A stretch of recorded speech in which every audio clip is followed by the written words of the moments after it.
I know. Let's do this thing. So Kick it in the tired. pants. Just play the commercials.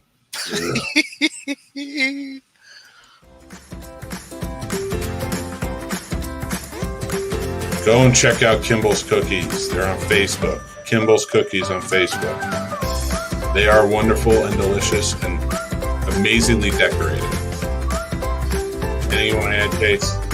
They taste absolutely incredible. Some of the best cookies I've ever eaten. You can get them for any occasion, decorated how you want. They're amazing. They really are.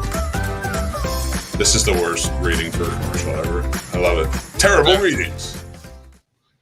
Yes, go check out Kimball's Cookies on Facebook.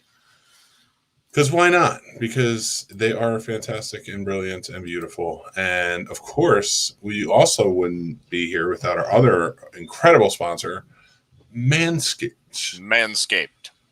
Look at it. I keep myself beautiful with my Manscaped. I shave it down. I keep, my balls are loving me right now. That is fantastic. Yes, my chest looks delightful.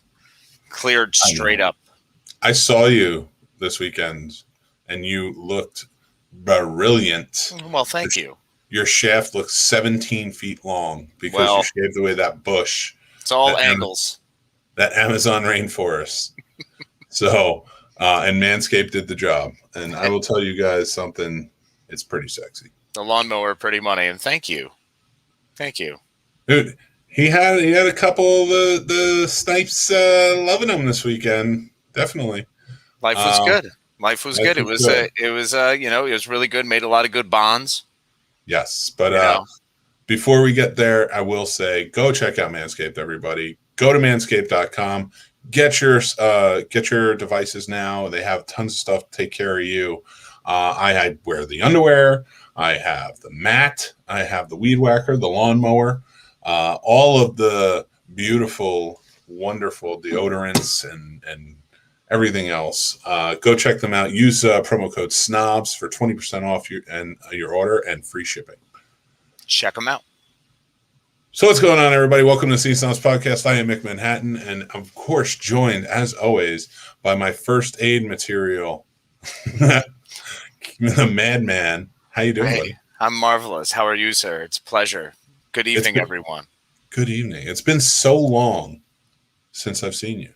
I know, right? My goodness, it's like hours. It's like we haven't spent any time. It was really nice, man. This weekend was fantastic. It really was. We had a whole thing going. It was great, man.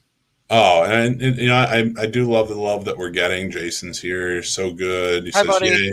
Scene Snobs got first aid. Always at the ready, man. You never know when that defibrillator is needed. Absolutely, 100%. Mike Courtney's here. He says, gentlemen, hope you're having a fantastic evening. We are, for sure. It's better now with you here, Mike. It's even better that I have a whole bunch of crap in my office because my wife needed a place to put it. And my office is clearly the place to do that. Well, naturally. Well, it looks like we got Corinne here, too. Corinne is here. Hey, guys. Greetings from Arizona. Hey, Corinne. Thank you for joining us yet again. We appreciate it.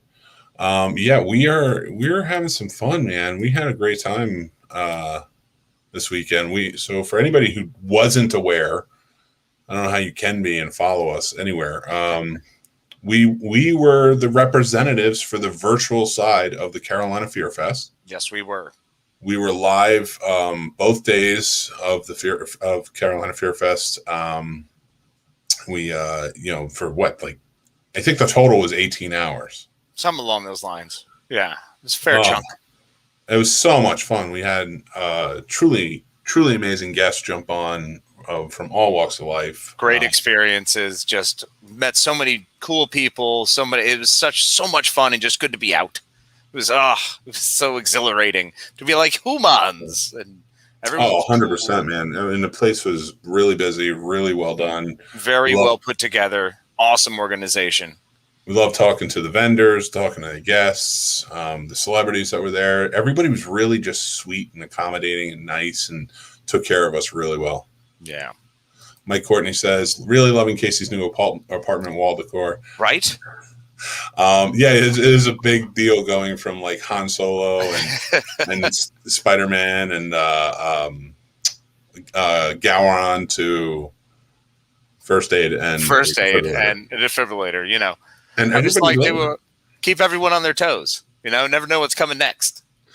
Well, Casey's office looks just like a hospital. Well, of course, because he's at the hospital. Yeah, He's gonna camp out there for the week until I get my surgery.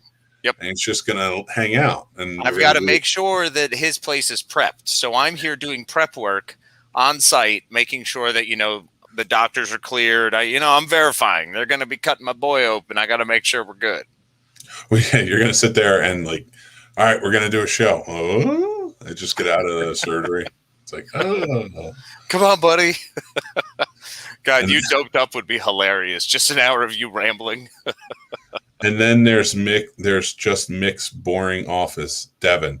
The name of my office isn't Devin. That's a stupid name. I wouldn't call my office that. So I don't know why Facebook user is calling my office Devin. And it's not boring. There's fun stuff everywhere.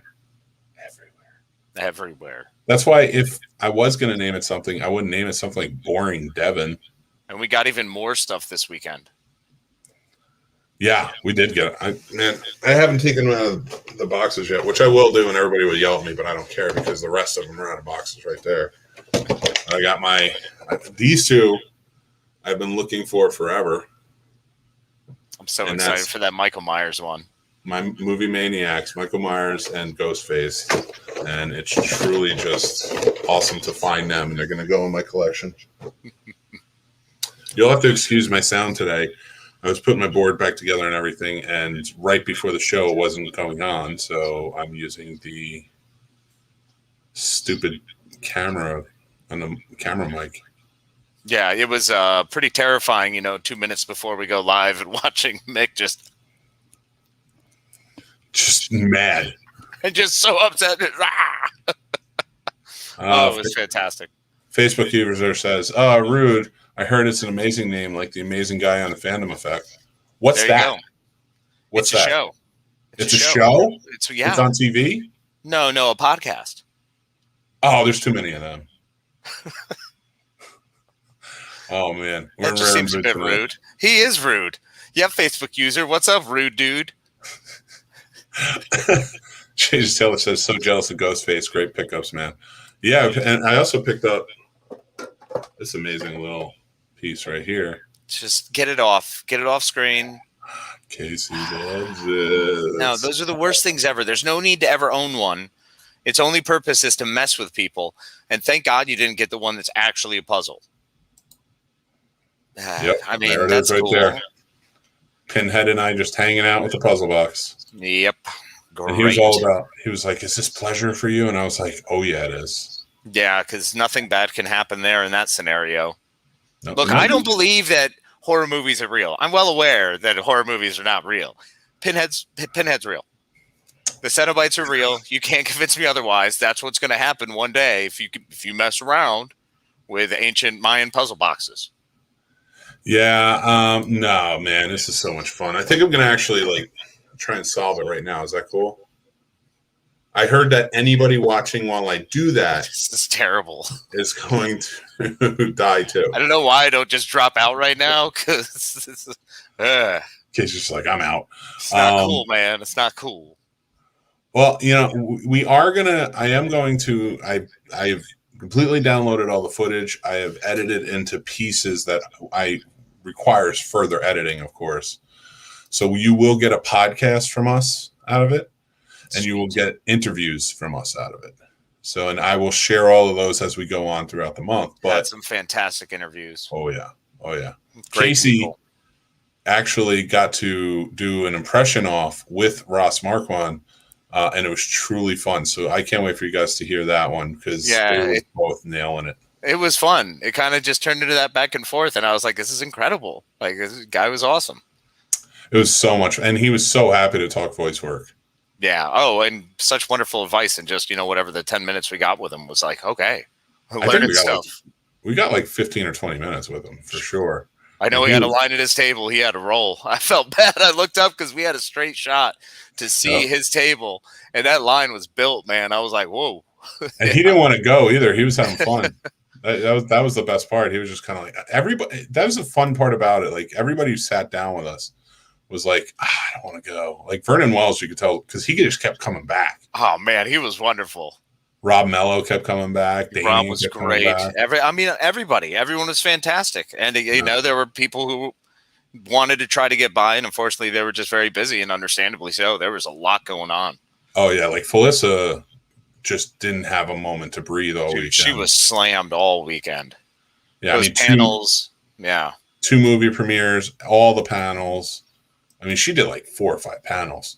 Yeah. On top of doing signings, and it's just so crazy. But good for her, man. Oh, it was fantastic. I like her a lot. So yeah, I was happy for everyone. It seemed like everyone got a lot of positive feedback, and it was just nice to see everybody out and just that sort of community almost getting that moment of return. It was a rejoice. It was cool.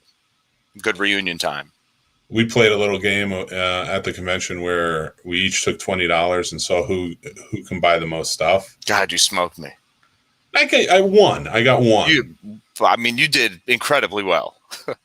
Yeah, you know what? It was funny because the stickers that I got, I really wanted. Mm-hmm. And it was like 3 for like $8. And I tried to haggle them too. I was just like, come on, 3 for $5. Let's do it. So I was like, that's 3 right there. You're the worst, man. I showed up and was like, I'm excited to pay for your art. Thank you. I didn't care. I was like, I'm haggling all the way through. And even with the socks, like I went up and I was like, oh man, because I saw this horror movie socks. I didn't see Michael Myers at first. And I was like, well, he loves socks. So I was like, no matter what I get, he'll appreciate it. It's a win, yeah. But I'm an easy mark. I wanted your favorite. So I finally saw Michael Myers and I was like, oh man, how much are these? And like $8. I was like, oh, what's that? $6? That's awesome. And they're like, and I thought that would work, and it didn't. They were just like, no, it said 8. Like they thought like I didn't actually hear them.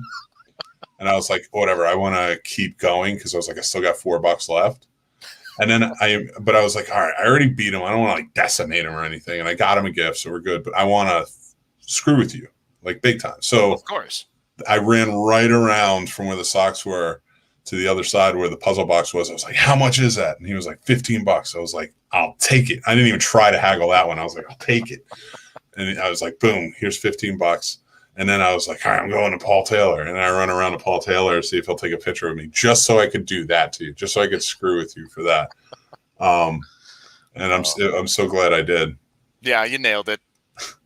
But we looked around a lot and we saw a lot of stuff and a lot of expensive stuff. Like I was kind of blown away by like pricing and not, it's just that the collectibles do go for that much. Like that's the market going rate. It's wild. You know what it is though? I sort of disagree to a point. Okay. Yeah, for a lot of stuff, yes. But every time I see something that's like an outlandish price, I check the price somewhere else. Mm-hmm. So that way I can haggle. So that way I know where the actual line is. Like if this is going for online, like I'm not getting any lower than that. Right. And like one of the things was this Michael Myers figure. It's the same exact one, the same generation, the whole 9. But at the next, I saw it. I was like, I need this, but it's $125. I was like, I'm not blowing $125 on the Michael Myers because I need the ghost face too.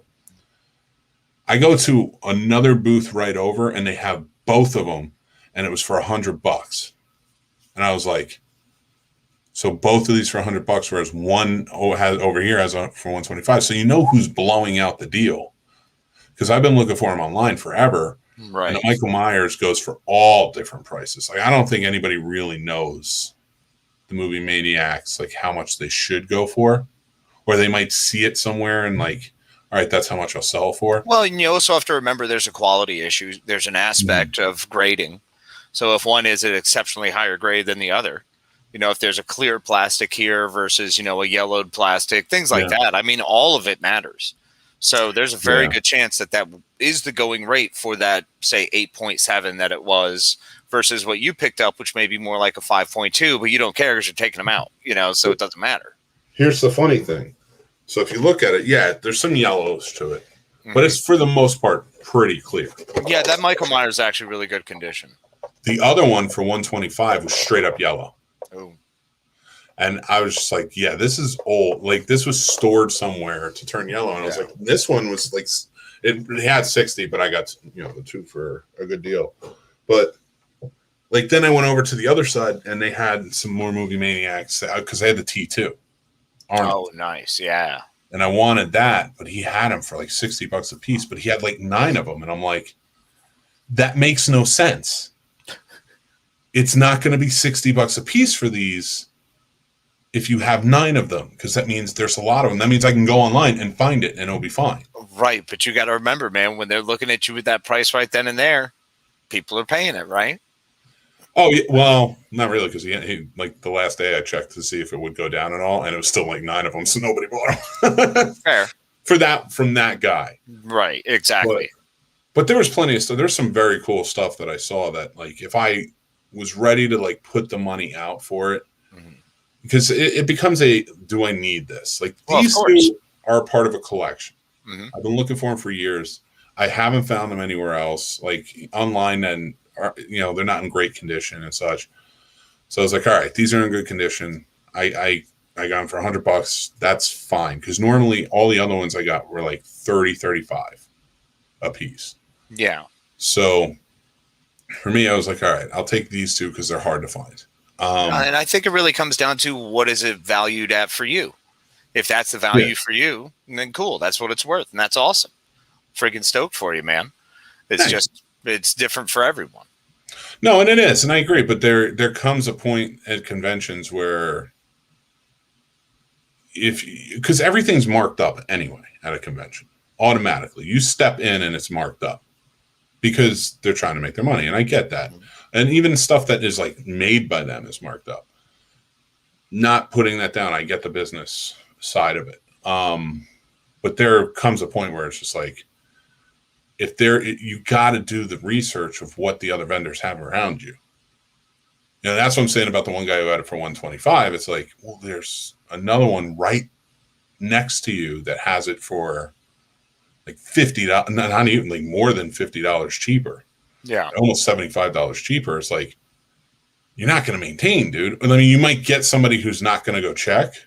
Right. That's the thing. That's what they're relying on, is that you're in their booth. You find it like, holy cow, I haven't found this. And there's a market for that, just the same way you were talking about it. I looked them up. There's a huge market for those, and they are pricey. They are. You're right. And again, I don't know why you're arguing with me, you bastard. Because I like to fight, man. That's how I roll. I think you just like vendors too much. You're on the vendor side. That's why you don't haggle. I take the side of the vendors, man. That's why I don't haggle. I'm like, what's up, guys? Give me your things and stuff you have. Thank you for your wares. You're like the Empire, and I'm the Rebels right now, which is very odd for us. It's really weird. It's a strange position. Yeah. Like, stop going with the vendors. I'm a suit over here. Dude, it's so funny. No, listen, at the end of the day, I got what I wanted, and I'm fine with it. Yeah, absolutely. But I did want to ask, out of everything, all the vendors that we walked past, money set aside, what is like the thing that you saw like you most wanted? That you were like, maybe like, I don't want it because the money is a little too much. Well, they had some sweet masks. And I really love those masks. And if I had a good, $500 that I could have just whipped out right there, I would have definitely started building some new costumes, because those masks were sweet. But yeah, it just cost too much, man. It's just too expensive in a thing that I can't invest in right now. So it's a bummer. Yeah. But those things were so cool. Yeah, that one guy, his mask, and like, again, everybody, this is all in the video. You can go check it out, because the full videos are up. I'm going to edit them down, though, and we're going to have edited versions. But yeah, the masks, they were awesome. Yeah. The guy, and he was like, I got them from all over and blah, blah, blah. And they were expensive, but they weren't bad for that quality of masks. Well, and that's the thing, is I'm not saying they were like too pricey. It's just, for me in my position, it wouldn't make sense. It's not logical. I get that. Because like what I would love to do ultimately is get all of the Jason masks. Yeah. And like hang them up somewhere. And just like, if even the sack, like, and put them on. I'm kind of thinking about maybe like shelving them. Exactly. Yeah. On like mannequin heads. Yeah. So something like that. But I would do the same with Michael Myers, since they're like all the same. Good one. That's there's a couple of them that are different. if you get really good mask making companies, they're all different. Okay. Every single one, because you if you look online, sorry, I'm gonna fix my camera for a sec. If you look online, because I didn't want them, but I was looking at them after the 2018 came out, at what the difference of each mask is, and it like real like mask companies that take it seriously, and they'll say like, this is Halloween, this is Halloween 2, which is funny to me, because if you go back, it's like, look at these mask companies making a perfect replica of Shatner's face, painted white. Right, exactly. And you couldn't get that right in the movies? Like, they're doing it. Like, mask companies are doing this. All around them, and yet they keep failing. It's amazing. Yeah. I did get some Funko Pops. I fed the addiction a little bit. Of course. You got to tap the vein. I understand. Yeah, I do. You know me. I love my Funko Pops. Yes, sir, you do. And I reasoned that against, I got them for my wife and kids. Of course. So, of course you did. But my wife's are at like right here. So it's kind of like. It's going to magically fit into your little area. You'll be like, look, babe, it's like you're integrated into my stuff. Yeah, it's like, well, I mean, she is integrated into my stuff. She puts her stuff in here. So it's like, I'm not on camera or anything. It's fine. It's a stuff sharing situation. No, what happened? All right. Real quick side story. What happened was the cleaners were coming today. So we're moving stuff around because she redid the bedroom. And she's taking all of the wall art down in all of the rooms and redoing it all. Because she has different themes everywhere. Like our hallway, our bathrooms and stuff like that are all Norman Rockwell themes. So it's all Norman Rockwell stuff. So in the bedroom, she's redoing. Wait, in the bathroom is Norman Rockwell? Yep. It's sports Norman. In the bathroom, it's all sports Norman Rockwell. Nice. There's actually Boston Red Sox in there too. It's where I like to feel most Americana, is when, sitting down and enjoying a little Fortress of Solitude time. Well, not my bathroom. My office bathroom is all like comic books and Star Wars. So I was like, I'm taking this one. Which her office is now downstairs, so that's going to change, I'm sure. But yeah, so she does all Norman Rockwell because like the hallway is different Norman Rockwell paintings. It's not sports. But anyway, so she's redoing the bedroom, and the bedroom had those two big pictures over there. Well, today she's like, I need to put this stuff somewhere, and I was like, you can put some stuff in my office, but remember, I'm going live tonight. And she's like, okay. There you go. That's the proof of like what's going to happen. She just does what she does. Yep. I love her dearly, and that's why I deal with her stuff. It's one show though. It's my last show, so. It's your last show for a spell. Yeah, before you go get sliced up. Mike Courtney just embittered me with his comment. I think this is an old one. I did some haggling. No, not that one, yeah. New Funko Pop yesterday. Well, I wanted to read it. Which is cool. Yes, right where the Red Sox deserve to be by the toilet. Mike Courtney, I love you. Oh, hurtful. I love it. Hurtful. It's amazing. It's all right. It's okay. Well, Fred from the Within the Head of Fred podcast is at George Steinbrenner Field down in Tampa today. He's watching a game and he's like booing the Yankees because he's a big Red Sox fan. Cool. And you know what happens when you do that? You're going to get the curse. The curse is coming back. No, it won't come back. We're going to win again. No, Fred is going to win it all. Curse again. It's going to be fine. Don't even worry about it. Sox win. Sox win. Never ever going to get it again. It's a shame. Look, I've had all my professional teams I followed all win championships. I'm like, well, I'm good. And you had a pretty epic one too for the first one for the Sox. So yeah, not even the World Series win. The ALCS. The ALCS was awesome. Which hurt so bad, and I didn't even know you, and I wanted to punch you. Time traveler punching. It's just like, I know he's just happy somewhere. Oh my God, elated. Floating on cloud 9 in friends' couches. It was wonderful. That's still the one win where I'm just like even when the Cubs won, I'm like, yeah, good on them. And when the Nats won and everything, I was just like, yeah, all right. When the Red Sox won, it's just like, no, that ain't cool. Oh, try being a Cleveland fan. Yeah, no, sorry. No, thank you. Don't want to be a Cleveland. The only Cleveland Indians games that I'll watch are in Major League and Major League 2. valid. Or And if those they aren't ever even. go, Oh, sorry. Good. I was gonna say, or if they ever went to one in Drew Carey's show. That's Maybe. fair, but no, not even then. I'm never rewatching that stuff again. I'll just watch The Price is Right. I will tell you this though. Out of the major league movies, which I love, the third one is my favorite. I don't get that. Scott Bakula, man, he was great in it. I loved it. I mean, I'm down with Scott Bakula, but the second one was great. Oh yeah, but I love the third one. I don't know what it is. Back to the Minors. There's something about that movie that I'm just everything about it is just like so fun to me. They bring back all my favorites. They add Scott Bakula. They still keep Corbin Burnson, who owns the team. It's wonderful. And yeah, that part was fun. When I get back, and you have to save this for when I get back, because it'll probably be around the All-Star game at some point. We should talk baseball movies. Okay, should we talk baseball movies right now from this past weekend? Oh, everybody knows I cried at Field of Dreams. So, legitimately, I get out of the shower, and Mick is just sitting down in front of the television, supplanted in whatever he's in, and he's like, "Don't judge me for what we're watching," and he starts quoting along, and I haven't paid attention yet. And I turn around and look over, and what do I see but Field of Dreams?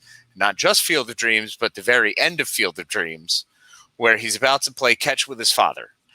And I'm like, you can't get sad. You can't get sad at this. We're getting ready to go out and like try to, hit the bar and not be sad people. No, this was in the morning. This is before we were going live. This is before we were going live. I'm like, I can't have you sad. Yep. So I've finished getting ready, and all of a sudden he asked the part of like, "Hey Dad, you want to have a catch?" So I stop and watch at that scene because we're men. Mick cries. Oh man, I tear up. Right before an hour before we have to be set up and going live. It was just ridiculous. And that's the power of Field of Dreams. But a lot of people don't understand like where my emotions start coming into play. And a lot of people don't get this line when they watch the movie, and why it's such an emotional line is when he sees that it's his dad, and he looks at Shoeless Joe and he goes, "Ease his pain."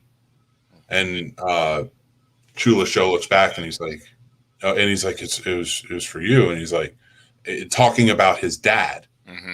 But Shoeless Joe heard and goes, "No, Ray, it was for you." Yeah. And it was like Ray's pain needed to be eased, and he was doing it for oh my God, I'm going to cry again. I love that movie, man. I love that movie. Yep. Field of Dreams is just, and the whole thing is just wonderful on every step. James Earl Jones is a freaking treat throughout it. Yeah. Burt Lancaster was great. Oh God, that's such a good movie, man. And Burt Lancaster's last film. Yep. And I think it's Frank Whaley's one of his first films. Yep. So that's like a huge thing because I love Frank Whaley too, and he's so good. He's fantastic. Yeah. And then he was in The Shed. Loved him in The Shed. Yeah, I mean that was like his latest film, and I try to tell people to watch that all the time. And Career Opportunities, because who doesn't love that movie? That's a guy I would love to talk to. I would love to interview him on a show because Frank Whaley is just such a good actor. Really no, Ironweed was his first movie. That's right. Okay. And then Field of Dreams was his second. All right, because that was bothering me. But he was like a bit part in Ironweed. So for me, we go through the weekends, we see a lot of cool stuff, do a lot of cool stuff. But you brought up a great topic that we were going to talk about and we just never got to. So I wanted to make sure that we touched down for a great reason, by the way. We kept being interrupted by some fantastic people, so it was great the whole time. No, we definitely learned a few things, like we're going to have set up more cameras next time and have a little more live feed runnage. So it was good, though. Fantastic experience, and I think we did pretty good. Oh, yeah. I've definitely thought about, like, where I'd want to station cameras. Yeah.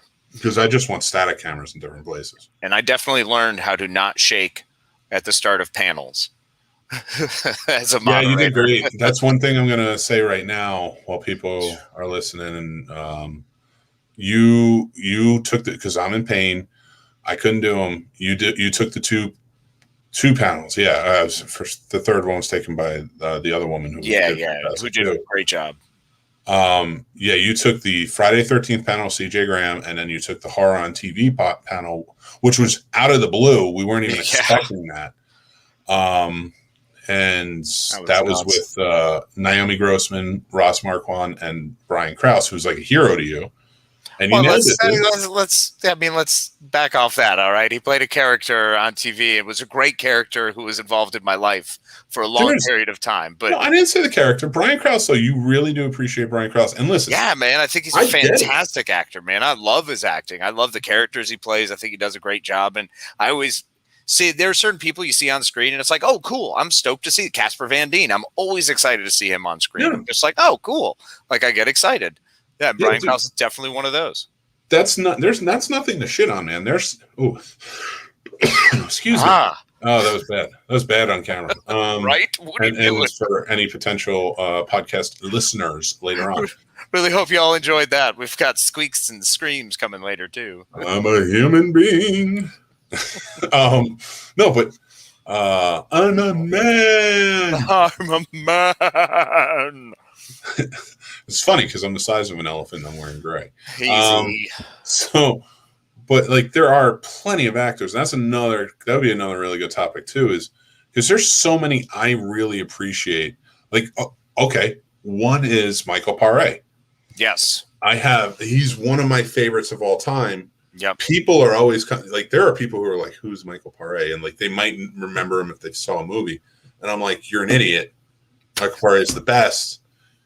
And shut up. Like, like I get defensive over Michael Paré. First of all, Eddie and the Cruisers, come on, don't be a dick. He's Eddie. So he's just a great actor. So when I was doing, different shows and stuff like that and interviews, I was like, these are people I want to talk to. Everybody else is great. But like, I've talked to a number of great people that I really enjoyed interviewing. But when I got Michael Paré on the show, I was like, this is a huge thing for me. Yeah, of course. And he was cool about it, but he could tell I was fanboying out. But like, that's I think you and I were similar in that. That was the level that I was trying to not reach, though. I was trying so hard to keep it contained. Like inside, I was doing the happy dance and like, but I was trying to play it front. Like, nah, it's cool. Nah, bro, not me. Michael Paré walked in, and I was like, "You're Michael Paré," and he was like, "I know who I am," and I'm just like, tell me more. Tell me more about who you are, dude. We had him for like 45 minutes for an interview. Nice. I guess he had an. When you had him, you didn't have him like cornered or anything, right? It was comfortable the whole time. No, it was very comfortable the whole time. Right.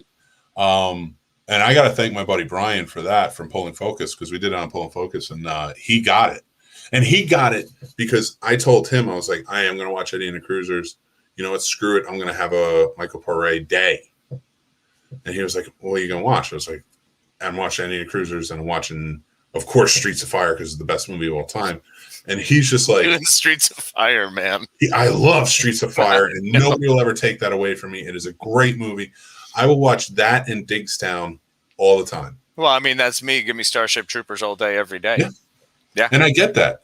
I get that on so many levels. But I get Starship Troopers like I get when T2 is on. Like, fair. I'll pop those. Like, if those are on, I'm watching them. They're great. Yeah, man. T2 especially. I love T2.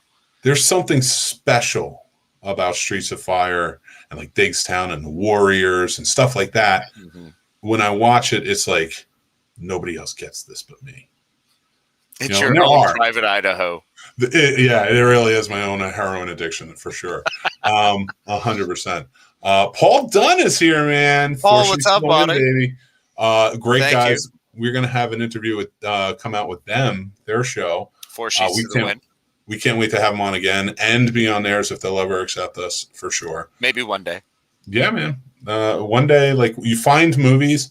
That's what you guys should do. You should do one where we talk about like movies that nobody really talks about.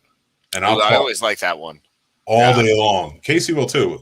But I know I will talk everybody's ear off about Streets of Fire and the rock opera that movie is. It is on the level of so much, and like Rocky Horror Picture Show and all that stuff, but better because that's Diane Lane, and she's truly beautiful. I'll bring up The Gift because for some reason that movie is just like intrinsically bonded with me.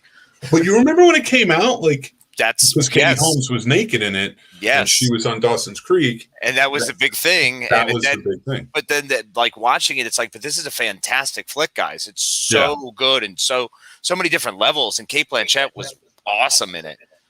Well, dude, I mean, yeah, which, I mean, par for the course for that woman.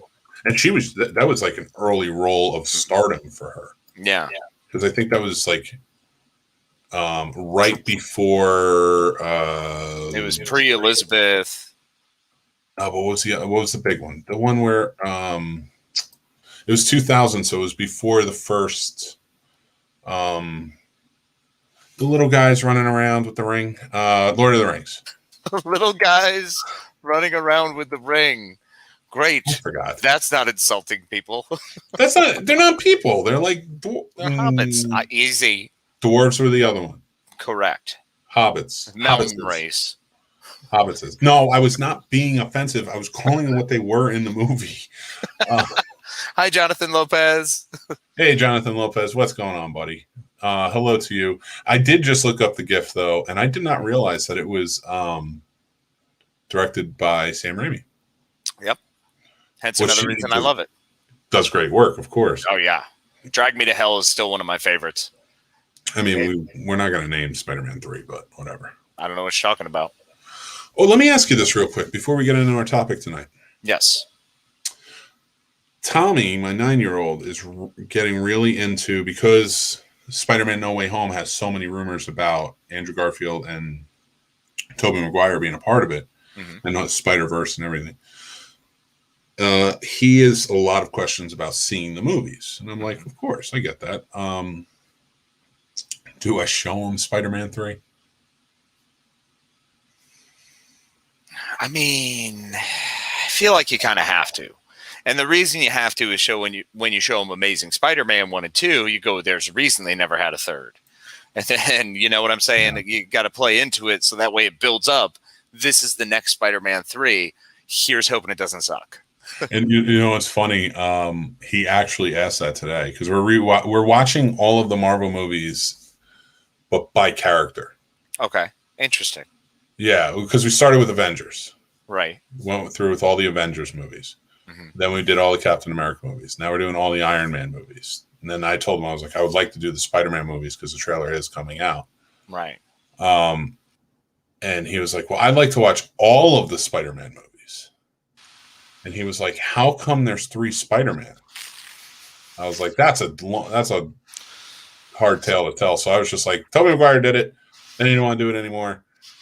Then they got Andrew Garfield, and he didn't want to do it anymore. And now I know it's a loaded question, but I was like, I'm not getting into all this right now. I mean, that's a lot to unpack to a 9-year-old. Yeah. I think at some point, like considering contractual obligations and total gross off of, box office sales. Yeah. No, way over their head. Yeah. He ain't going to care about it. No, absolutely not. Or just say Sony is a big, giant evil machine, like all corporations. That's fair. And Marvel had to get in touch, so take over the entity. Yeah. Man, they really are. Say much. They really are stupid, though. I hope they don't screw up Morbius and Venom too. Oh yeah, we'll see. I think it'll be fine. I don't think they can screw it up. The problem is it's still PG-13. I want an R-rated.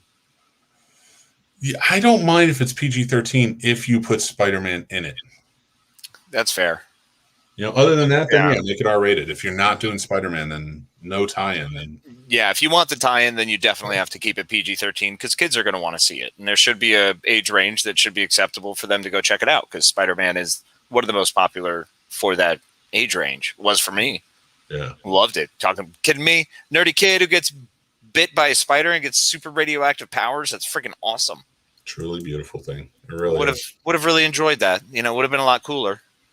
Yeah, 100%. Nope. Instead, I got good old fashioned bullying. Who doesn't love that? We got the Flash Thompson without the spider. Right? So I will say this. Going back to our main topic because I don't want to run out of time on this one. It's a good one because we'll talk again and then run out of time and not talk about the topic. And I'm going away for a little while, so I don't want to do that. Best friends in horror movies. Yes, the best friends in horror movies. So this is your topic. I'm going to let you start, but I do want to say one thing. Somebody had said to us, Clarice and Hannibal. Yes, that was one brought up. I think Corinne. Mm-hmm. How did you feel about that one? It's an interesting one. That's one that like even Clarice would be like, really, Emma, are we? But I get it. I get why you would say that because they are friends, right? Well, friendly.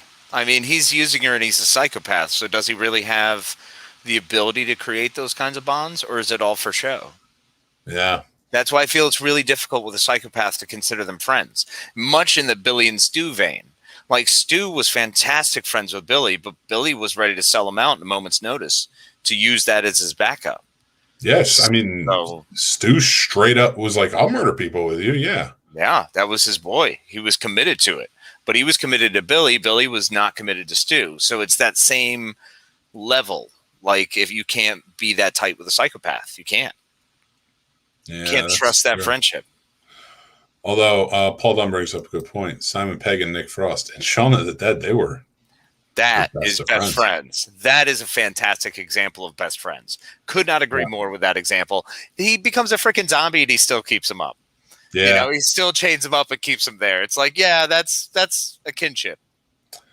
You know what? Actually, that might just. All right, you won.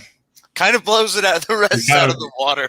Thanks, Paul. You screwed up our whole thing. We were all building up to it. I don't know, man, because Idle Hands, like Mick and Nub, they were pretty tight. Remember the zombie buddies, Seth Green? I remember. And I interviewed the director of that. Did you really? Yeah, Rodman Flunder. Oh, nice. Good name drop. You know who well, I want people to go back and listen to it. And you know who he's the uncle of? Who's that? Timothy Chalamet. Oh, Mr. Chalamet. Yeah, that's his uncle. Nice. Just a little tidbit I figured I'd drop. That's a good one. But yeah, no, that's the interview. Remember I told you I screwed up and he called me on it? That's the one. That's awesome. Neither here nor there. But all right, so let me ask you this then. Yes. Simon Pegg, Nick Frost, what are they better friends in? Are they better friends? No. They just went in Shaun of the Dead. There is no argument. Yeah, but there are other friendships out there. And I enjoy discussing them, like the Oscar and Ellie from Let the Right One In. That's an odd best friendship. A vampire is your best friend who's going to jack people up around you. That's pretty sweet. That swimming pool scene, man. Yeah. Yeah. That's a crazy one. Now, here's the problem, though, with that is she grooming him to be a familiar? So, like, is it really a friendship or is, once again, someone being used? I think she would. In that movie, my takeaway was she really cared about him. Yeah, and she probably cared about the other one, too, who was 90 or whatever. Yeah. That was her friend. Like, yes. But that's the friendship. The friendship comes down to he is going to take care of her. Yeah. So it's not grooming to be a familiar, but he's taking on that role of making sure she stays safe. Yeah. Because that's fair. But just as friendship, like, and I get that. That's a good one. That's a really good pull. Tucker and Dale, of course, that goes without saying. Dude. Yeah, Tucker and Dale, 100%. I mean, that's one of the best bonds ever. Tucker sticks it out for his boy to get, like, I feel like this would be you and me. Like, if I had the opportunity to actually, like, this is a chick I like. I think I'm digging this. I think this is going somewhere. I know you'd be the guy who'd be like, all right, well, let's let some college kids kill themselves around us. And you keep trying to score, buddy. Best of luck. No, I will let you do it. I'm married now. No, that's what I'm saying is you would help me. You would facilitate as people are throwing themselves into wood chippers and you're getting bee stings all over you. Terrible things happening. Tucker was a good friend. I would Alan Tudyk that one. Yeah. Big time. I know you would. So I appreciate you. I don't agree with this one. Corey Haim and Corey Feldman and Lost Boys. No. Now They Corey, weren't really friends in there. they were Yeah. gonna charge him. They're straight up like, how much should we charge him for this? Yeah, the Now, Frog Brothers were not friends. Now, the Frog Brothers as a duo teaming up to help you, now that's the thing I could go with. I could get into that. Yep. Now, you know what, though? Star and Eddie. Or not Eddie. What's his name? The kid. Yeah, I know what you're talking about. Yeah. I think it was Eddie. No, they call him Eddie Monster in it. But what is his name? He's gonna drive me crazy. You are in a yelling mode. Oh, it's amazing. Oh man, because oh man. Well, I mean, first of all, okay, so let's dissect this movie a little bit. Okay. I would say, okay, first of all, you have Star and the kid are best friends. Right. So Laddie is his name. Laddie. Nice. There it is. Crazy. So you have them as best friends. Right. And I would say that's a strong friendship. Can confirm. Very good. I would say Wayne and Squirrely Dan and Derry, but that's not horror. So Xander, Willow, and Buffy, but that's, small screen. Yeah, let's stick to big screen now because there's so many. Because TV has a chance to build up friendships for over a long period of time. It's True. It's hard, but in movies to really do that is tough. It's pretty cool. Okay, so I would say the 4 vampires, David and yeah, definitely the 4 vampires. They were tight. They were best friends. They're basically like brothers. They protected each other. Like when Alex Winter's character gets killed, they're fucking pissed. Well, yeah, took one of their brothers. Yeah, they've been around for a long time. Like if we were vampires, yeah, when you got staked, I'd be fucking pissed. I'd be like, "What are you doing, dude?" Same way. Someone staked you, I'd be like, "What?" Somebody staked me, you'd be like, "Aha, fatty." I don't think that would be my reaction. I hope not, but I kind of feel like it should be. Absolutely not. It would definitely be. It would be like a Klingon battle cry of just scream of anguish and pain, and I definitely would just go nuts, just ripping heads off, doing whatever I could. It'd be full battle rage mode, man. I'd be shifting into bat form and flying through people. It'd be awesome. That would be amazing. It'd be brutal. So I will tell you, they're a big one, and even Michael and what's nuts in the Corey Sam, Michael and Sam in the movie, right? Brothers, but they're close. Well, yeah, of course they're brothers, and you can see that bond. They make clear that bond. Hey, listen, I think I'm a good ipso de facto representative of brothers don't always have to get along. Totally valid. Totally fair. Okay, we got some comments here. Justin Wall says, "Glad you all made it home safe and some amazing memories to boot." Thanks, brother. Appreciate that. From Carpool Shenanigans, or Rich, check them out. Yeah, man. Kathy Cook says, "Hey guys." Hi, Kathy. Hey, Kathy. And then we have Matthew says, "Best friendship, Will Smith and German Shepherd." And I'm like, yeah, but that's heavy, man. That's a good one. Heavy. It's a great pull. Great pull. But I will tell you this. Dogs are just man best friend anyway. So it's just that's like a foregone conclusion. Oh, it is Radar. I thought so by the picture. Yeah. What's up, Radar? How you doing? What's up, Radar? Enjoyed meeting you guys this weekend. Enjoyed meeting you, man. We had a lot of fun, man. I'm glad you got your t-shirt signed by everybody. It was pretty cool. Well done. That was awesome. But so the German Shepherd, first of all, German Shepherds are loyal dogs by they're just what they are. And Will Smith having him, I'm not going to say they're the best friends of, it's going to happen. It was meant to be for them to be best friends. I'm talking about the ones like Tucker and Dale. You're like, why are these guys friends other than they're in the same circumstances? They live in the same world, but they are friends. They are heavily. Yeah. Excuse me. They push through, the whole nine. So so for me, something like Shaun and what's his nuts are I need a signature next time you guys are in the area. Didn't know you were leaving as quickly. Did we Shaun and Ed, yeah, we were out. Yeah, we did. I had to get on the road, brother, but Yeah, absolutely, man. We are not celebrities by any means, but we will sign your shirt. You will get $0 bagel dollars for that autograph, but we'll do it. I mean, sure. Maybe we should just bring pictures of us doing different things Already and signed.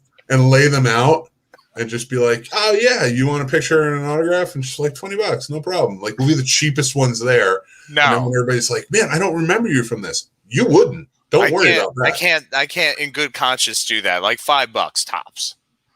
No. I will tell you this though. I want to so badly be cast as a duo, you and I, as like Mick and the Madman in horror movies where we just get killed. Yes. Or like I said, one of my dreams is to be kind of like what's her name in the Warriors, where we're just like the radio disc jockeys that narrate the whole thing through. That'd be awesome. You can kill us again at the end. I don't care about that. Kill us whenever, repeatedly. So any filmmakers out there that you need someone to die. No, you want us to die. You want us. Okay, we want to kill the Scene Snobs in our movie. Do it. Yeah. Because then we're going to go to the horror conventions and get the pictures of our deaths. Yeah. And then we're signing autographs, baby. Yep. We're doing it. For 25 cents a pop. Radar Man, whatever you need, brother. I would be happy to sign anything. Jay and Silent Bob of Horror. Yes. Yes. Thank you for calling me fat, Michael Courtney, but whatever. I mean, noich, baby. Don't watch the Showboys right now. I'm just kidding. Go check out the Showboys. I love the Showboys. Yes, you better. Rob may do it for you guys. Well, I'm down, man. Like I said, I want to just do that. I want to be those guys who gets killed in horror movies, and it's just us. Like, and especially somebody do a zombie movie or a demon movie where people come back, but we're the two assholes who get brought back as demons, but we're like haphazard demons who can't get it right. And like we'll be the comedic effect, or if you need weird, funny Abbott Costello type. I was gonna say, are you Laurel and Hardying us? Like, how is this pitch going? That's the level of fame I want in movies. I just want us to play like sheriff's deputies who are just like kind of like. Dude, 100%. That's what I want to be as. You kill me as a sheriff's deputy, I would be so excited. That would be the greatest. You can kill me on any, and you can like get gallons of fake blood because you're gonna need it for me anyway. I'm giant. And like, hey, you're beautiful. Thanks, buddy. Don't you dare put yourself down. I got a face for radio. Amen. Who are you talking to? Paul says, I'd buy one picture and an autograph. Pull that out every time we record to remind us to keep pushing, and it's worth it. That's my level of stardom. I don't want billions of people listening to this podcast. Yes, I do. But I want to be in movies, and I don't want to be listen, I'm not talking about like, I want to play the hero in the movie. No. Stick my chin out and be like, we're going to stop this demon if it takes everything we've got. No, but that needs to be your one line, and then you get killed immediately. And then like a shark eats me, but it's not even a shark movie. We get the most random deaths. That's the only thing we ask. What is the most random death you can create? Let's go do that. I like how this started out as, and we might go a little extra longer tonight because it's my last episode for a while, but I like how this started out as best friends in movies to how many different characters can we play in horror movies? Who I want us to be in one movie? Remember Return of the Living Dead? I do. The two dudes who basically caused the end of the world. Oh, yeah. The guys who are inside who crack the barrel open that they shouldn't crack open. Yeah. I want to do that. I want a fan film of Hellraiser, and it's just like you and I like, what's this? No. Yeah. Oh, it'd be great. It would be amazing. Not that. It will be the best time ever. If they ever remake Tucker and Dale 2, or if they ever make Tucker and Dale 2, maybe you guys could be on it. Perfect. I would 100%. I want to play a hick in Tucker and Dale 2 with Casey. Yeah. We're just hicks who are friends with Tucker and Dale. That's right.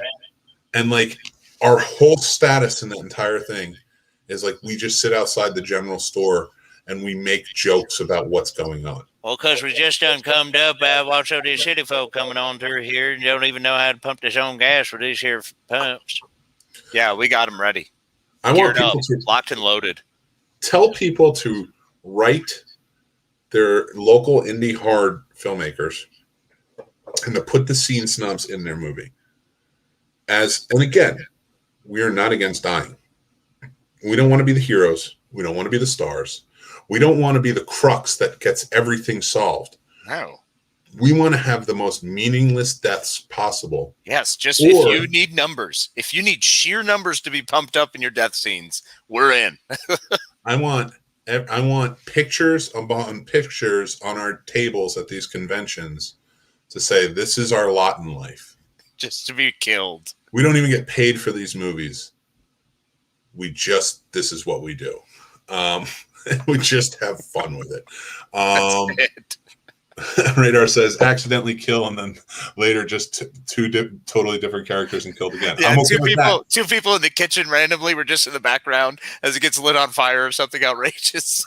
Our riders, they go up a little bit in our contracts. We don't get paid, but we want the green M&Ms if we have to die twice in a movie. Yeah, we just want fancy stuff. We don't need money. We don't care about that. Just give us. We'll get the money from the conventions by selling our autographs and pictures. 25 cents a pop. Listen, if I learn anything, somebody can charge $17.50 for a picture with them. That's just the way it works, and we're not above that status in life. We're gonna get a square and just be like, "You just met the Scene Snob." Oh my goodness. Paul Dunn says, "So you want to do a parody of Final Destination, but zombie style, where someone drops you all off at a super Walmart? We'll do whatever you tell us. We'll whore ourselves out as bit parts in movies. Absolutely." But we don't want to learn lines other than the very small amount of lines that we get before we die. Yes. Or, like I said, if I'm playing, and you have to be there too, Case, if we're playing like the radio disc jockeys that are narrating the whole thing, that's where I'll learn the lines. Like that's another dream one. And then I want to play In the City by Joe Walsh as the hero walks away. Because I so love that scene in The Warriors. When they walk away and they just play In the City. It's my favorite. I see. I would have to have like Pat Benatar's Invincible. I think that's what I'd want. That'd be a good walk-away song. Hillbilly J and Silent. It would be Hillbilly J and not silent at all, Bob. Because I'm never silent. Come on. Just more like huge Bob. Matt says, I love your impressions. Walking a Fear Fest was classic. Thank you. Thanks, man. I did such work on that. He did. Oh, I'm sorry. No. He really did. Casey's a genius, man. He knows his stuff. And you impressed Ross, man. Ross was really impressed. I think Ross was being a very nice man. I think he was being very polite. Bull. Matthew, when I edit it, go watch our interview with Ross because we do way more impressions with him. Casey and he do so many other impressions, and they're really good. And it's a great interview just in general. So check that out when I edit it. It should be out within a month because I'm going to be laid up, so I might as well do something. Yeah. I mean, kind of Casey's doing the hard work by having to host this thing every week. Yeah, gosh, man, keep me going. It's all right. See, what you don't understand is I'm padding it with people who are way better than me. So I barely have to do anything. It's great. Dude, we're top of our game, man. We're top of our game. We're going to get asked to be in horror movies. That's what's going to happen here. To die, which is so exciting. As long as we get a scene where Casey tucks in between his legs and says, "Goodbye, horses." But he's got to say it clean. He's got to be like, "Hard fuck me." No, you're like so hard. You'd be like, "Would you cuddle me? I'd cuddle me." Like you're just saying it PG. It'd be amazing. Would you make popcorn with me? I'd make popcorn with me. Radar says loud as fuck, Bob. Yeah, it's true. Valid. Yeah, it's probably very true. He's a large gentleman with a large voice because of those large lungs. No, you know what? Now I want to be a hero. Now I want to be all right, gentlemen. No, you need to play the guy who everyone thinks might be the hero in the first 5 minutes and immediately killed. Someone write this movie right now, okay? And I don't know what the movie's about, but you have to have a president character. I can do orange, don't worry. And you have to have the president of Russia character. Casey can do that. He can ride a bear. Yes, we have ways of figuring this out. We go to Moscow, you and I talk about this. We will work it out very many times over, yes? I did not have women pee on me in your country. We have to figure this out. We have video things of stuff that show things with many things. You give us money, maybe we'll work deal. It's okay. Okay, I only had 2 women pee on me in your country. No, we have more than this. This is no problem. We tell you this later, other time. You give us the money, we work on trade. Yes, it's good now. Oh, you just stay out of the election unless it's for me to win. Yeah, something like this with the other things. I don't know what you're talking about. We do not interfere with anything. Rudy, get off of that woman's face. Rudy, come Okay, here. let's just skip right on ahead. No, Rudy from the football movie. That's what I'm talking about. Sean Astin, of course. He's in everything. Superhero Bob. Superhero Bob, man.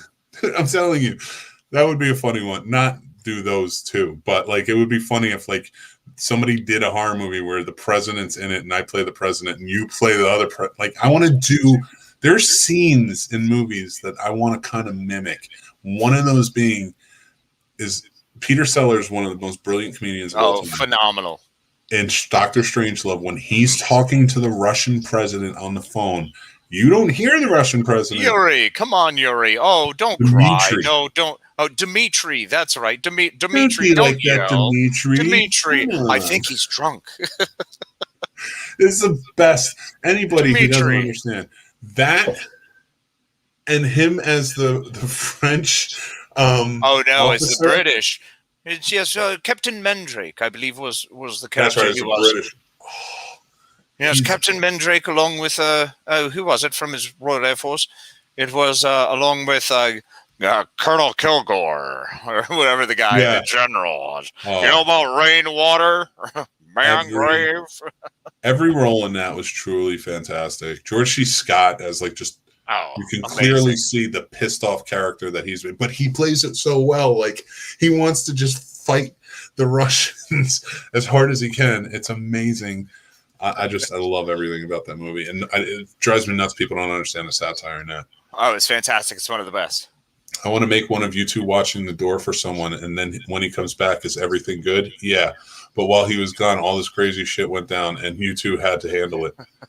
Oh my god, that like the Roger Rabbit cartoon when he's watching the baby. Exactly. I can see a refrigerator falling on Casey's head, and it's just like, we said stars! And he's got birds flying around. I'm sorry, I'll figure it out. We have... I can do stars, honest. I love it. He just keeps hitting himself in the head. I love that movie. Oh, that is... with the Tweety birds. Yeah, did I ever tell you that I ran down that tunnel? Did you really? Yeah, because it's in Griffith Park. So you know where the Griffith Observatory is? Sure. It's like from it's a big observatory on the mountain. Like you see it on all like LA space stuff. Oh yeah, no, I'm aware of that. Yeah. It's where it is though, as I've never been there. I am. Oh man, if we ever go to LA, we got to do it. But the tunnel is the only way in to get up that hill, and that's the same tunnel that they use for Toontown to get into Toontown. But it's also the same one from back. Are you screwing with me? You're messing around. Stop. Is your sound really not working? Did you mute yourself? Are you in Toontown? I hate you. I'm muted. I'm sorry. I hate you, you bastard. I didn't mean to. I'm like going crazy. Like, did I do something? Oh, I hate you. But it's also the one from Back to the Future 2. Oh, okay. Yeah. And it's not as long as like it's in Back to the Future 2. It's like 26 miles long. No, they make it seem like it's forever. It's like between Jersey and New York. You know about that. It's a little longer from Jersey to New York. I'll say that. Shut up, you jerk. You big jick. Oh, we should do that. We should do we should do a movie where we're Boston guys and we're just picking apart all the we just like freaking Boston guys. Just every time there's a murder, you're like, oh God, who did this? What is this? Oh, they stabbed him. Oh, big shot. Get that out of top it. Ah, gosh. Oh, big blood spray everywhere. Real good. That's the only one you get me where I'm like, go Sox. Go Sox. Yes. Dude. Isolate that right now. We're capturing that. Nope, I'm in charge of it. Never going to happen. No, everybody wants to download our footage, our episode. Beautiful.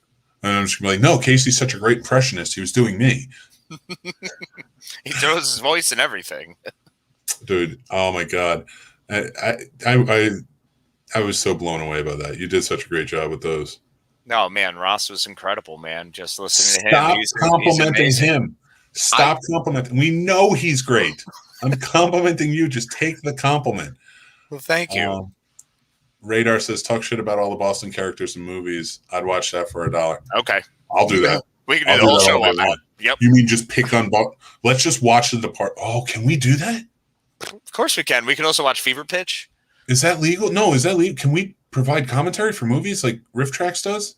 I don't know, man. You'll have to look into it. That sounds like smart guy stuff. Or the guy who's going to be sitting in front of the computer for a month straight.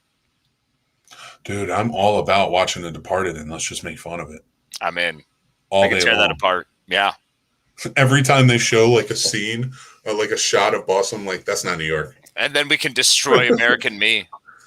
That would be fun. Oh. Did I ever tell you about the time I met William Forsythe and we were talking about American Me, and it was just like, man, your death in that was just like hard. Yeah. It was just a hard one, man. Really super sweet guy. He was the one that actually gave me my look for this weekend where I was wearing basketball shorts. I was like, this is okay. Oh, yeah. I mean, you pulled it off. If William Forsythe can do it, I can do it. That's what I'm saying.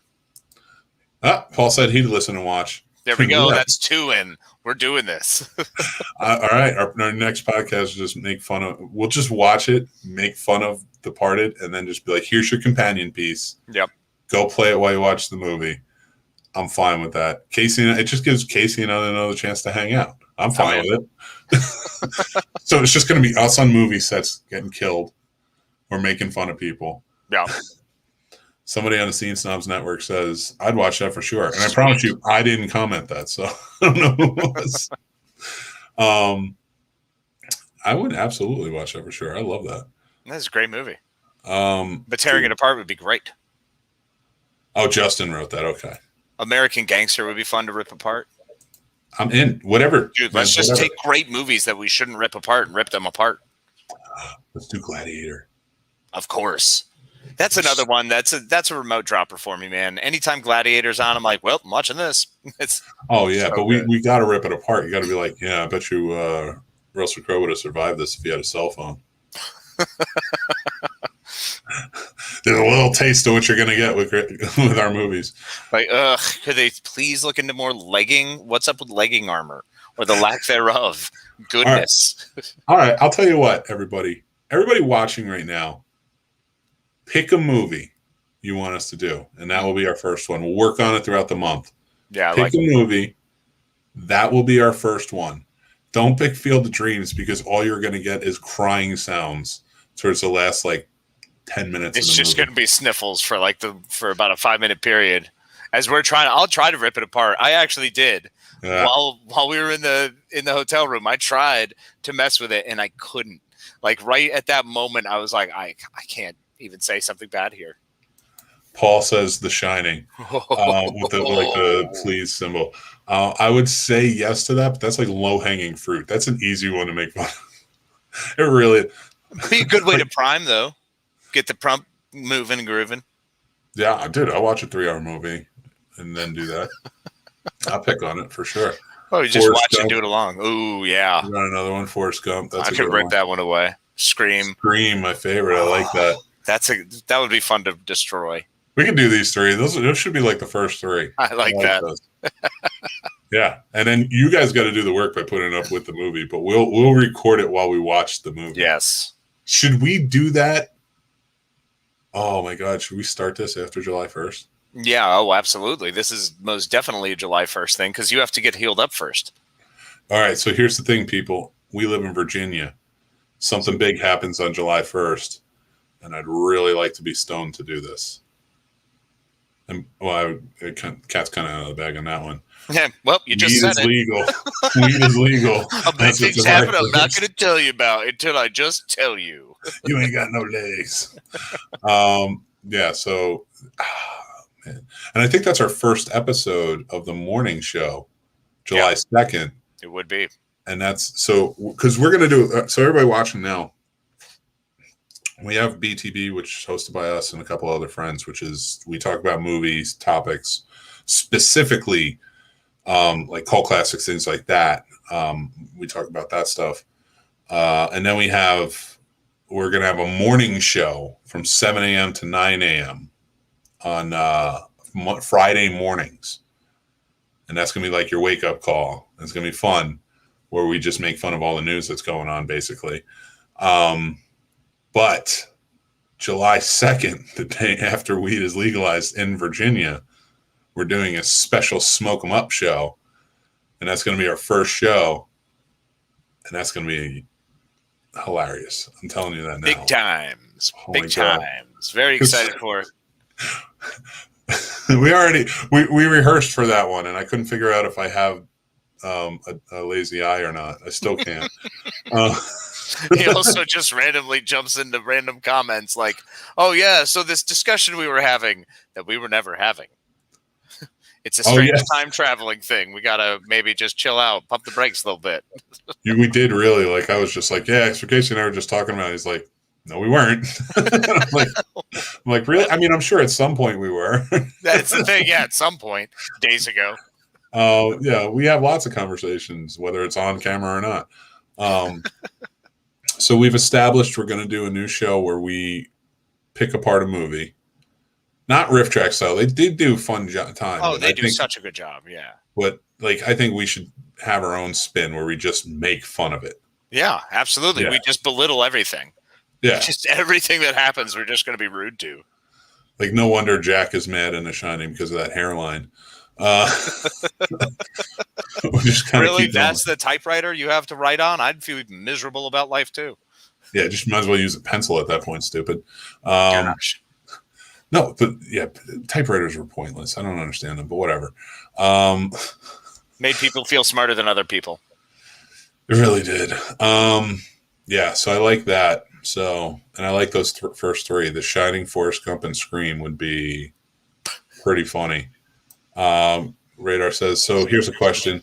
What do you call a movie like Halloween, the newer one? Is it a reboot? No. Like the newest one, like Halloween Kills?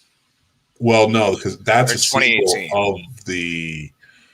All right, so here's the weird part. People misuse reboot a lot. Mm-hmm. Because reboot is supposed to mean you're rebooting a franchise. Like Nightmare on Elm Street. Yeah. The intention of that was to have more movies with this new character, reimagining. Freddy Krueger. Freddy Krueger. Yeah, reimagine. Just like the new Friday the 13th was meant for that. But it's kind of a reboot, but it's a sequel. It's a direct sequel of the first one, the new Halloween movie. So it's kind of I'd say it's more of reinvigorating the franchise because they're not knocking out all of the original to reboot into something new. Right. It does lend itself more towards sequel.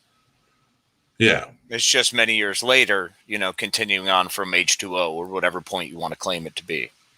Well, no, it's straight up from the first one because they take out the sister thing. True. Yeah. But H2O cut out everything from 3 to 6. Right. So like they did it before. Mm-hmm. Oh, dude, I mean, you guys really can't take Halloween and say you can't judge the word reboot off of the Halloween franchise because it's been like it's been through so many different processes and changes, reimaginings and sequels, and then this alteration of timelines and storylines. Valid. Paul says I'd be mad if my wife looked like her too. Looks like who? Shelley Long. He's going back to. I want to know what drunken night you had where that happened. Like, and I'm not putting down Shelley Long or Shelley Duvall. Balls. Shelley Duvall. No, it's Shelley Duvall. It is Duvall. Okay. Yeah, it is Duvall. Shelley Long was Cheers. Right. And Money Pit. Thank you. Sorry. Yep. So Shelley Duvall, she looked very creepy in that movie. Now I should probably be saving this for the movie, but Shelley Duvall's a pretty woman. Yeah. Well, like in those movies, like because you watch Popeye and that's olive oil, I'm like, oh, she's a very pretty woman. Like I get it, but she's intentionally supposed to look like homely, down and broken, worn. Yeah, she's a beaten wife, and also she was psychologically tortured by the director in real life. So yeah. I get it. So taking the character, not this isn't on Shelley Duvall, this is on the character of Wendy. What was Jack thinking? Like, About what? Getting with her? yeah, like how drunk were you that night? Well, I mean, obviously it's someone he can control and domineer. So, I Yeah, all mean, right, come fair on. enough, fair enough. Aggressive alphas find people like that sometimes and, turn into abusive jackals. It's unfortunate she didn't escape. Is that what you do? Yeah, I thought. That's what it looked like. Yeah, right, Flower. Calm down. H2O ignored everything after 2. Yeah, because I kept the sister angle, of course. So if the sister angle's in it, then that means that 2 is in there because 2 is what introduces the sister angle, not the first one. No. The Shining that Stephen King had a hand in was better than the original. Changed my mind. Okay, here's how I'm going to change your mind. Shining is probably the best horror movie ever made, and it's not my favorite. I'm not defending it as like, I love this movie, like it's incredible. I do like the movie a lot. Like I think it's great, but there have been philosophical debates about horror, and this movie is absolutely the best horror movie ever made. Yeah, I with great difficulty cannot say against that and stand on the other side of that comment because I understand if you say it's your favorite, sure. I actually like the Stephen King Shining more than the original Kubrick. Personally, I like it. But yeah, Kubrick's is still like, just like you said, philosophically at the root, it's one of the best when placed in the horror pantheon. And that's one that, and if you watch Dr. Sleep, it adds to it really well. And because of how it deals with mental health, how it deals with substance abuse, how it deals with so much and recovery and things like that, it's a truly terrifying movie for anybody who's been through it. Re-sequel, I would just call it a straight up sequel. Because at this point, Halloween is like the movie. The Halloween franchise is the franchise that like made it that way. Like, yeah, we could just restart because they did it with 3, then they did it with H2O, and then 4. Like, I mean, they kept bringing them back in weird different 4 ways, restarting this whole line. Yeah, 4 counts too. I don't even think it never really comes up in thinking, but 4 restarts it. Yeah, I don't know why, because 4 is one of the best. You're sick, man. What, the cycle that Danielle Harris gets to start back into is awesome. I love the way that character was used to re-become the Michael Myers thing. That was awesome. Fair enough. Yes, it was.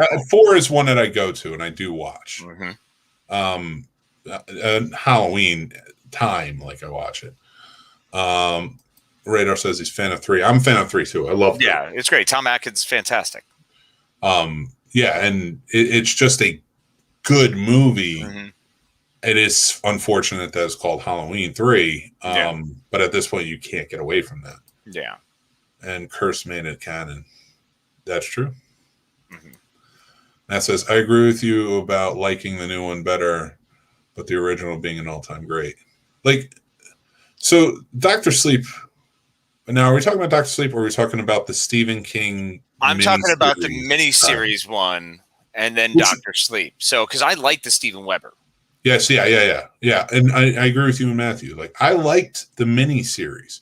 Like, a lot of people were pitching and moaning, like, why are you remaking this? And I was like, I get it. And Stephen King had so many miniseries coming out at that time. Why not put The Shining in the ring? The Langoliers in there and everything else. And the Tommy Knockers hit big on USA. I remember those years. They were terrible. Man. There's a lot. Tommy Knockers, I remember being so young, like it screwed me up because I'm like, what is this? I did the same thing. I was like 10 years old, like, what is this? I don't understand it. So watching it again at 16, I was like, I'm going to figure this out. I think it was just me. And I was like, oh no, this is awful.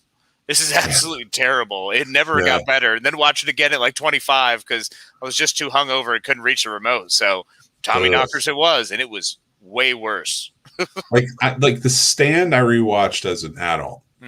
Like, only like, I'd say 6 or 7 years ago. And I'll tell you what, The Stand was pretty good for a TV event. Agreed. Not great. I didn't like the new show. Really? I haven't even bothered touching it yet. So I watched it. I was like, I'm just not a huge fan of it. But I did like the other one. But I mean, the Stephen King miniseries never held up to the book. Like Christine was not a miniseries, of course. I know it wasn't a TV miniseries, but Right. the reason I'm going back to that, like when they made Christine, like that doesn't get a lot of love. That was a great John Carpenter film, I thought, and I thought they did an amazing job with it. Radar says those topiary beasts in the maze were great. Yeah, Yeah, they were. And Paul says, I'm going to say I love the depiction of Rob Zombie made of Halloween. I love Kubrick's because of the depth of every scene. Room 237 is a phenomenal job dissecting how much Kubrick put into it. Yeah, that's a good documentary. Great, good point. Yep. And I will tell you this. Rob Zombie's Halloween still bugs me. Like the first one was fine, but the second one made the first one somehow worse. Like it sullied it for me, and I don't like that. Maybe in another 10 years I'll give it a go again. Like Maniac Cop 2 took me a while to get into, but it was good. Did you watch it? I did, man. Good. I forgot how much I loved Maniac Cop. And like Bruce the first one off like so quick. It's so funny. Because if you watch the Joe Bob version, he's on the Maniac Cop one because he's in that movie all the way out. Yep. And he talks about it, and they're like, "Well, how come you weren't in the sequel? You get off really quickly." And he's just like, "Money, man." Like, yeah, I didn't get paid. He's like, I learned by that point, you get paid more for sequels, and they didn't want to do that. And I was just like, "All right, kill me off." Yep. And it happened, but. And then there we go, Radar. I'm with you, bro. Maximum Overdrive. Yes, I love that movie so much. I love that movie soundtrack. They spent all the money on AC/DC. Of course you do. Listen. Dude, Maximum Overdrive is incredible. Don't you dare try to speak ill of Maximum Overdrive. You know my love of that movie. And Emilio. I'll watch Maximum Overdrive, but listen to the interviews with Emilio Estevez about it. And listen to the interviews with Stephen King, because even Stephen King made fun of that movie to Emilio Estevez. Yeah. And he was just like, I'm sorry, man. Yeah. I know, but I still love it. Don't make me love it less. Dude, somebody gets killed by a vending machine. I love it. Seriously, kids get killed by a soda pop vending machine. How crazy is that? It's so absurd and brilliant, and it's just brutal and awful. And like all the machines going off, like lawnmowers and stuff, I was like, well, that's just ridiculous. Yeah. It's almost as bad as The Happening.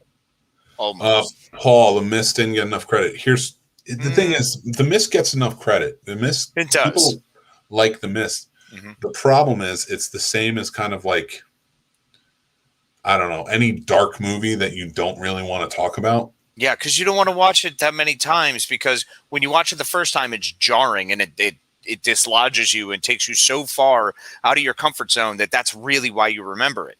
So when you go to revisit, it's mostly to show other people. It's not because, hey, I was sitting around today and felt like flipping on The Mist. Yeah. I really wanted to watch some guy murder his child. Yeah, really jazzed up for it. It's just the rewatchability is hurt by that. But on top of that, the thing that got you about The Mist was it made you the bad guy as the viewer. The reason being is like when he kills all of them and they ask to, and they're like, we're never going to survive this. And he realizes this is the best way, but I'll do it. God, this is killing me. It's like hitting me. It's kicking me in the chest. I just want to run out and hug my kids. You're like, yeah, there is no other way. Do they just go on in this world? So you agree with what they're doing as the viewer, and then you find out it was the wrong choice. So you're feeling as bad because you've been along for this ride, trying to be the survivor with this group, and then understanding that, there is a logical conclusion. This is it. It's all ending poorly. So how poorly should it end? And then, you're a terrible human being because you've just cheered for murdering families. Yeah, I'm out. I don't need to rewatch that. Don't need to go back to that place. See, the only reason I don't think that would ever happen to me is because I don't know that I could ever pull that trigger. I don't know that I'd have survived that far. Mine's way easier than that. I'm not making it there. Well, when I'm in the grocery store, I'm toast. No shot. If I have my kid with me, I don't know, man. Right?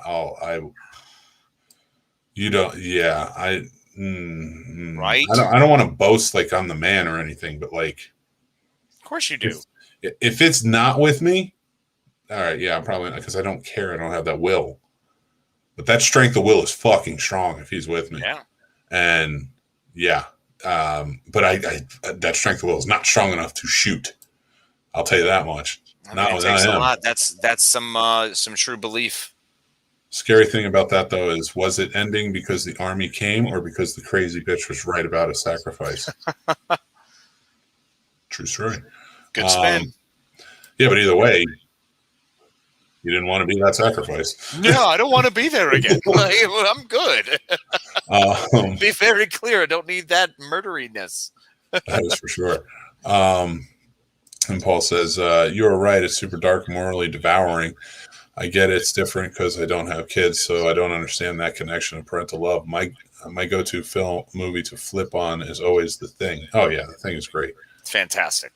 And that's another one that has a dark ending, but the thing is, you can detach yourself from that dark ending. Yeah, it's a cool dark ending. It's one that kind of opens up the floor of, ooh, like, what if? There's a mystery to it. There's not as much, I just shot my kid in the face. So because there's less of that, it's okay. And I didn't, listen, Paul, I saw that movie. I didn't have kids at the time. Yeah, agreed. Same.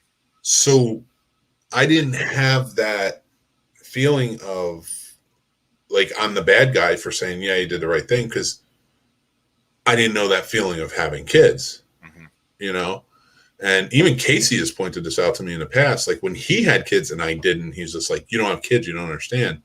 And then, like, pissed me off. And I'm like, well, fuck that. I can't believe you just said that to me. And then I had kids and I'm like, no, I get it. It's just a weird little different. It's just slightly different. You change, When you have kids, your perspective on everything changes. Because you're no longer important. Like, you somehow schism where it's like everything that is about me is no longer about me, even a little bit. It's just whoop. All right. Well, everything's going here. Cool. Because every decision you make at that point, you make as a father. You don't make as a man. Yeah. So, and with that being said, Casey touched my puzzle box. Oh, would you stop it? Stop it. All right. Well, look, I'm actually here at work, so unfortunately, I need to be their bearer of bad news. You guys need to read the comics that are canonical to the thing. I've read some of them. I've heard those are good. I also really want to check out the ones for. I bought some new Army of Darkness, so I'm excited for those. Yeah, I love my Bruce Campbell books. All right, before we go, because I know Casey's at work, we got to take off. I do want to one more time just bring up, guys, our sponsor, Manscaped, takes care of us. They keep the lights on. And they keep us going. So if you guys want some very awesome devices like the Weed Whacker, the lawnmower, all their conditioners, to take care of yourself. Oh my God, it's amazing. To take care of yourself and everything else, go check them out. Use Snobs for 20% off, promo code Snobs for 20% off your order and free shipping at manscaped.com. Every little bit helps, and we do appreciate it. We love them, and we love you guys for helping us out. Now, with that being said, this is my last show for a little while. I have surgery next week. Casey's going to take over some guest co-hosts. But I'll see how far I can drive this ship right into the rocks. Boom. No, you're going to do great. You've done it before when I was out. Yeah, I know. Army of Darkness versus Hitler. I'm in. Yep. That's happening. But yes, so make sure you keep watching. We will still have the live show every Tuesday. We will still have the have it up as podcast form out, or you can go to our YouTube and you can watch any of our videos there if you want. Please subscribe. Please hit the notification button. It helps us go a long way. And we're still running the contest. Once we get to 250 subscribers, you can win this cool Rick Deckard from Blade Runner pop figure.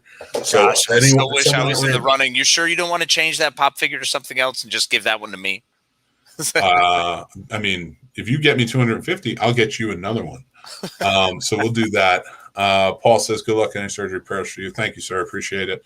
You all have public funding. I have a Patreon. If you go to the scenesnobs.com, we have a Patreon. It's $5 a month. And then, like, anything that we record, that's us on the side. You guys get first notice on, things like that. We have a cool little keychain we'll send out to you. And any other perks that come up along the way, you guys get first dibs, of course. So, but it's our super fan supporter. If you're interested, but yeah, we appreciate you. I know Casey's got to go, and I'm talking on and on and on. So we love you guys. Thank you for joining us, and Copy that. Take care of that. You're so sweet, Paul. You're Thank ridiculous, you so Paul. You're awesome. I You don't have appreciate to, y'all. though. Make We sure to love be you. kind to each other. Yes. Take care, everybody. Oh, wait. I forgot to play the outro. It's the other thing. Let's talk for 15 more minutes while I find the outro. I gotta go. Let me just find the outro. It's here. I promise. And then you go. Oh, you go. And that's our show, everybody. Thanks for listening or watching wherever you're checking it out. This show is brought to you by our sponsor, Manscaped.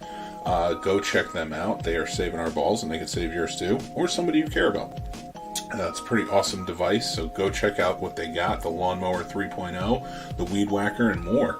It's a great gift for Father's Day, birthdays, weddings, anything. Head over there and use promo code SNOBS, SNOBS, and you'll get 20% off and free shipping. Also, we'd like to thank our super fan patrons. They are all Scene Snob family to us. They support us every month, and you can be one too. So head over to the Patreon channel, the Scene Snobs, and it's $5 a month, and you can join in with helping support us and get the free perks too. Also, you can follow us on social media. We are on everything at the Scene Snobs, so Instagram, Twitter, TikTok. We are on Facebook, the Scene Snobs. Everywhere. We have fun stuff always going on, always have contests and stuff, so go follow us, check us out. You can go to our link tree by going to thescenesnobs.com.